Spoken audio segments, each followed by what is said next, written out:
That 60-foot sculpture towers over the campus of Oral Roberts University, the Christian college that televangelist Oral Roberts founded 20 years ago. Now, at the time, Roberts claimed that God appeared to him while he was reading a spy novel, told him to raise $8 million and build the school, and he did. Today, the university is one of the most successful evangelical empires in the country. Its deep pockets may come in handy because now the school is facing a lawsuit and a developing scandal as well. And once again, there are claims that God's weighing in. CNN's David Mattingly is keeping them honest. Prayer is a staple of life at Tulsa, Oklahoma's Oral Roberts University, maybe even more now than usual. We thought, oh no, we thought maybe this isn't true.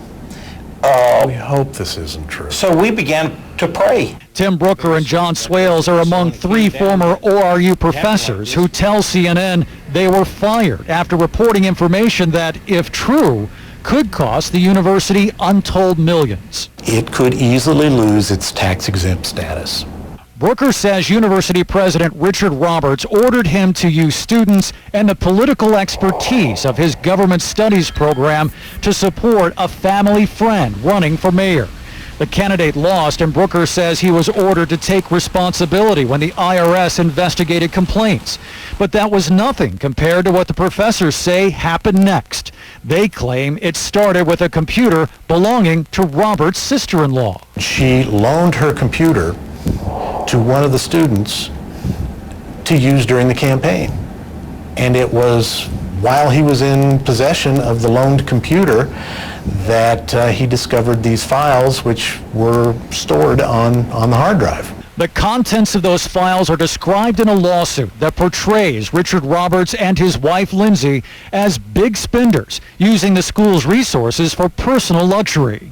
Allegations listed include using the university jet to send a daughter and friends to the Bahamas, remodeling the Roberts home at university expense 11 times in 14 years, spending $51,000 on clothes, then renovating a spacious home office into a massive walk-in closet.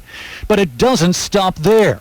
A house, cars, and thousands of dollars in cell phone bills, all allegedly paid for by the university and the evangelical ministry.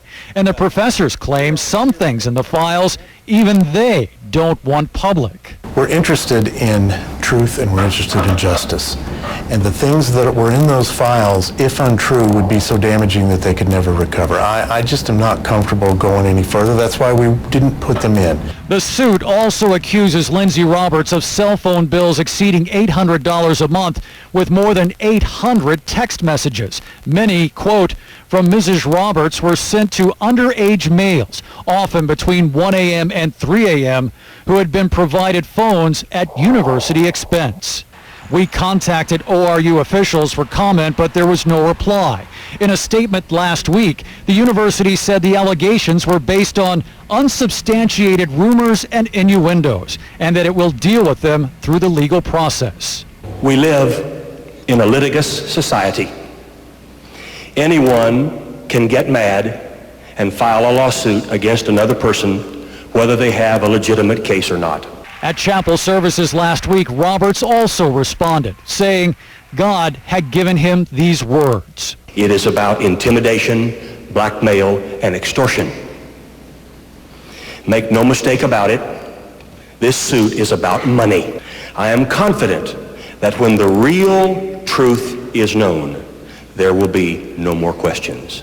Roberts' accusers are seeking unspecified damages for breach of contract and defamation. They say the lawsuit is not about money. And what is God telling you? He's telling us that he put us in this position, and he's directing us to make a stand.